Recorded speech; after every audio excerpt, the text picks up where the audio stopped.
napa meneh dalile nyalon dadi pemimpin? Nabi Yusuf, nggih to? Nah, iku salah paham sebenarnya. Jadi njaluk kekuasaan iku njaluk kaya njaluke Nabi Yusuf. Piye njaluke Nabi Yusuf? Nabi Yusuf iku karo raja iku wis dipanggil arep dikei kekuasaan gitu loh. Jadi dia tidak meminta kekuasaan. Terus ketika Nabi Yusuf arep dikei kekuasaan iku ning surat Yusuf ayat 54-55. Jadi Nabi Yusuf itu dipanggil karena ngerti nek ternyata Zulaikha itu sing salah. Nabi Yusuf wonge temen dan baik dan benar. Akhirnya oleh raja dipanggil Nabi Yusuf untuk diberi jabatan gitu loh. Setelah ngomong-ngomong, dekne sekarang diberi jabatan dan dipercaya di kerajaan, kemudian dia jabatannya dia minta memilih jabatan, bukan meminta. Memilih sesuai profesinya. Wahai rojo, aku iki ahli di dalam bidang keuangan, jadikanlah aku bendahara itu. Nggih. Menteri Keuangan akhirnya kan ngoten. Umpama sampean wong dipanggil presiden apa didadekno menteri ya milih sesuai kapasitas dhekne. Dhek ahli hukum, aku dadekno atau ahli perang, ahli pertahanan dadekno menteri pertahanan. Itu jenenge dia memilih jabatan yang akan diberikan penguasa, bukan meminta kekuasaan. Itu salah paham.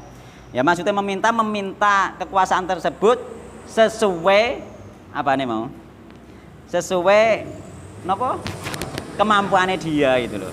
Setelah dia memang akan diberi kekuasaan itu kisah Nabi Yusuf. Dan ini juga seperti itu masuknya tafsirannya ke situ. Kenapa masuknya ke situ? Karena bertentangan dengan hadis Nabi yang lain.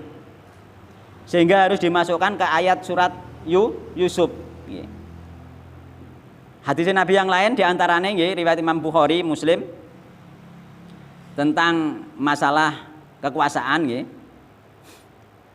Nabi bersabda an Abdurrahman bin Samurah radhiyallahu anhu qala Rasulullah sallallahu alaihi wasallam, ya Abdurrahman bin Samurah, wa Abdurrahman bin Samurah, la tas'al ojo njaluk temenan sapa sira al imarata ing jabatan. Lho. Fa innaka mongko sak temene sira iku in utitaha nggih. Lamun den paringi sapa sira ha ing jabatan an mas'alatin saking njaluk wukil ta mongko den wakilna sapa sira ilahi maring jabatan. Allah berlepas diri. Nek njaluk jabatan terus dikei jabatan karena meminta, Allah berlepas diri. Iki terus Nabi Muhammad sallallahu alaihi wasallam. Makanya hadis ini masuknya bukan meminta jabatan, memilih. Mintanya ini memilih sesuai kapasitasnya dia, bukan meminta secara mutlak.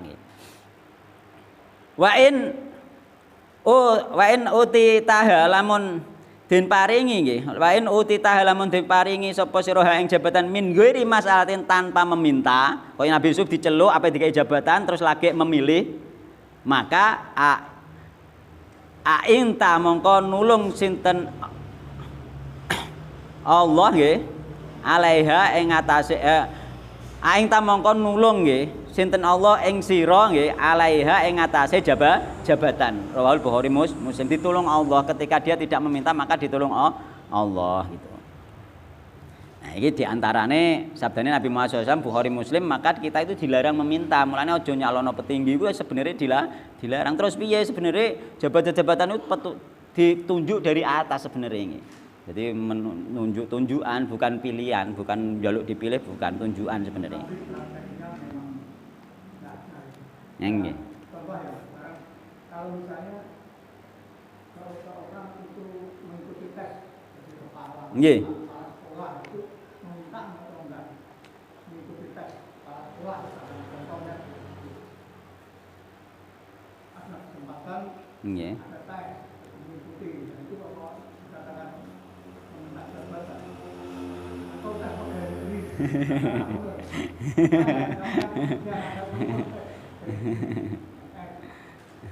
Allah Ta'ala alam butuh dipikir mana nih, butuh dipelajari lagi.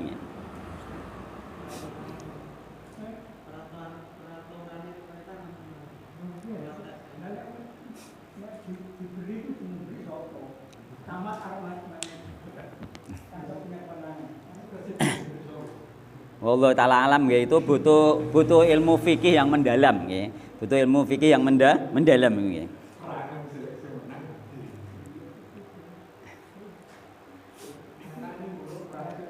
Iya, karena dulu memang zaman khalifah langsung mengangkat gitu saja, siapa yang sekiranya pantas langsung diangkat gitu saja. Diangkat menjadi pejabat. Tidak tanpa meminta nggih. Dulu memang tanpa meminta langsung diangkat gitu. Nabi Musa radhiyallahu anhu qala nggih. Di antara hadis lagi nggih dari Abu Musa nggih tentang masalah jabatan nggih. Dakhaltu mlebu sapa ingsun ala Nabi sallallahu alaihi wasallam Nabi Muhammad sallallahu alaihi wasallam. Ana utahe ingsun warajulane wong lanang loro min kaum sing kaum ingsun. Dadi ana wong telu nggih, yakni Abu Musa mbekan kaume loro nggih. Faqala mongko matur sapa ahadur rajulaini salah sijine wong lanang loro. Amirna ya Rasulullah, angkatlah aku jadi pemimpin wahai Rasulullah. Wa qala al-akhir lan matur sing liyane mitlahus ngumpamani ucapane sing ahad mau. Yakni amirna ya Rasulullah, angkat kami jadi pemimpin wahai Rasulullah. Faqala mongko matur sinten Nabi, ana uta ingsun iku lan wali, ora ngangkat sapa ingsun hadza man sa'alahu nggih. Ora ngangkat pemimpin nggih. Semacam ini man sa'alahu wong sing njaluk kepemimpinan. Jadi Nabi Muhammad mengatakan kami tidak mengangkat nggih pemimpin bagi orang yang meminta kepemimpinan. Nek njaluk malah ra diangkat. Ora dikei karo Nabi.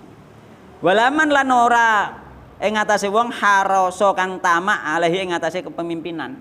Wong sing tamak ya ora diangkat oleh Rasulullah sallallahu alaihi wasallam. Makane wong-wong sing nyalono iki minimale nggih.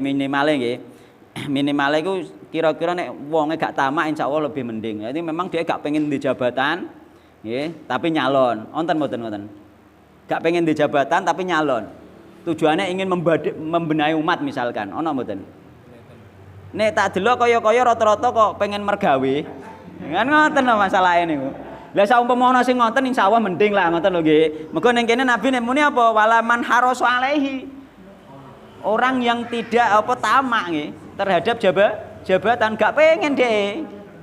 Ya, jadi memang mungkin dia pengen jadi jabatan tujuannya ingin membangun umat misalnya, ingin membangun negara. Benar tidak seperti itu gitu. Nah, seandainya ada mendinglah itu masuk di kategori yang ini ngoten nggih. Masuk di kategori yang ini. Tapi rata-rata itu golek pekerjaan. Dan rata-rata saya lihat niku ambisi nggih. Contohnya apa? Kenapa tuh ambisi? Nyatane ya bagi-bagi duit. Kan ngoten. Nyatane dene apa jenenge niku pencitraan nggih. Karena itu ambisi rata-rata loh nggih. Uga ngarani kabeh.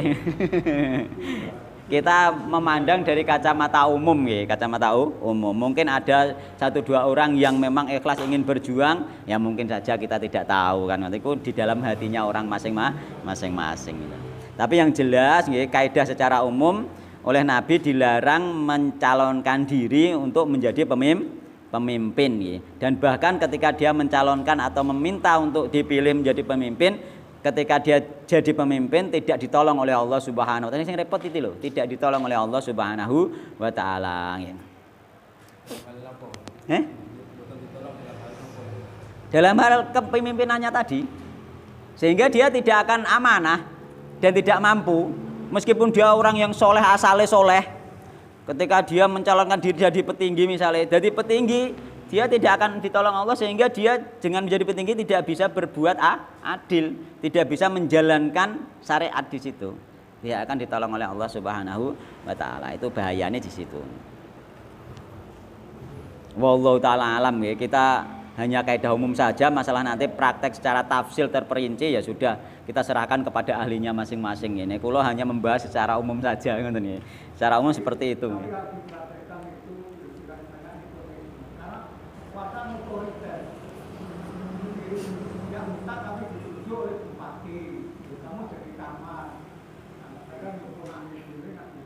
Iya, dulu zaman sahabat juga seperti itu. Cuma boleh memilih keluarganya sendiri asal ada kemampuan di bidang itu. Nggih.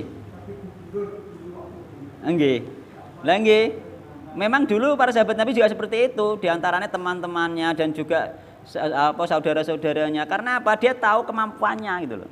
Karena memang mampu gitu loh. Jadi mereka itu dulu pemimpin itu memilih pemimpin di bawahnya, dipilih memang dilihat siapa yang sekiranya mampu itu.